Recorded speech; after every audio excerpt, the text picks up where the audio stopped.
বন্ধুরা, ঠান্ডার দিন এসছে, তো বাড়িতে আপনারা স্যুপ বানিয়ে খেতে ভালো লাগবে, তো আপনারা খাবেন, বাচ্চাদেরকেও দিবেন।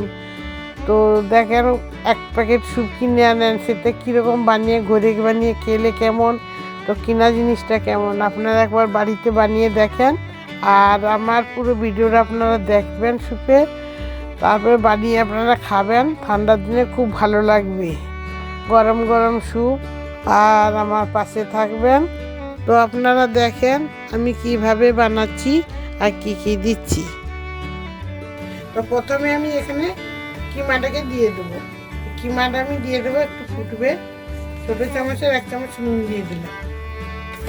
এবার আমি কিমাগুলো আমার ফুটে উপরে চলে এসেছে। এখন আমি রসুন আর পেঁয়াজ একটু অল্প একটু ওটা আমি দিয়ে দিচ্ছি, আর মটরটাও দিয়ে দেবো।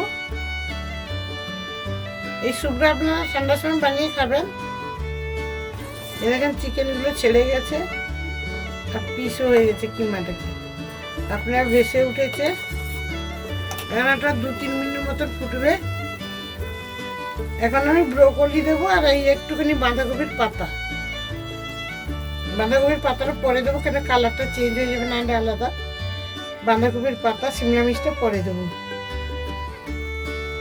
এখন আমি এই পাতাগুলো, বাঁধাকপির পাতা কটা দিয়ে দিলাম, আর শিমলা মির্চ লম্বা লম্বা করে কেটে নিয়েছিলাম ওটা দিয়ে দিলাম, যাতে কালারটা থাকে।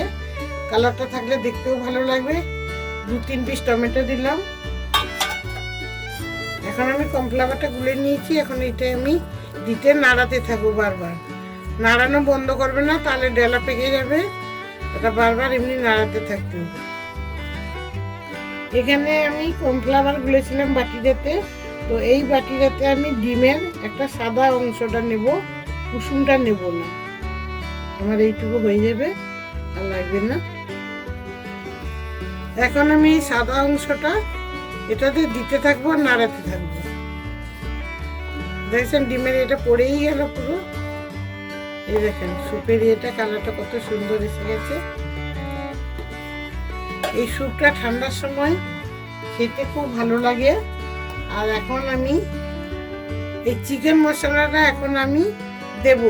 তো আপনারা দেখেন এটা অল্প একটু দেব, এটা দিয়ে দিলাম। এখন আমি একটু গোলমরিচ দেব, গোলমরিচ অল্প একটু দিলাম। তো এটা এখন ভালো করে নেড়ে নেব। নুন আমি আন্দাজ মতন দিয়েছি, নুন আর লাগবে না। এখন এর সাথে মাখন দেব। এখন আমি এখানে 1/2 চামচ মাখন দিয়ে দিলাম।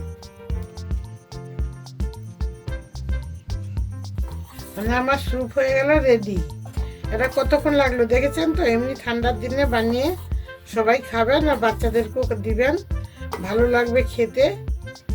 দেখতেও ভালো লাগছে, খেতেও খুব ভালো লাগবে। একবার বানিয়ে দেখেন। কালারটাও কত সুন্দর এসছে দেখেছেন। এখানে আপনারা কর্নও দিতে পারেন।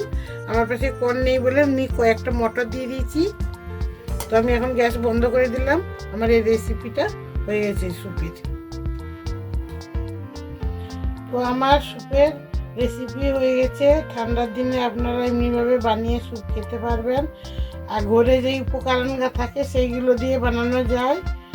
আর যদি আপনারা ভেজিটেবলও করে খেতে চান, তো এমনি ভেজিটেবলও খেতে পারবেন।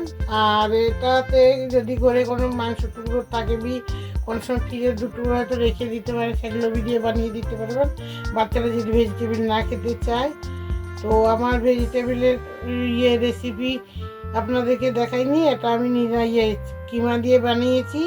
তো আমার এই রেসিপি আপনাদেরকে কেমন লাগলো স্যুপের, তো আপনারা কমেন্ট বক্সে জানাবেন। আর আমার ভিডিও যদি আপনারা পুরোটা দেখে থাকেন, তো লাইক করবেন, শেয়ার করবেন, পাশে থাকবেন।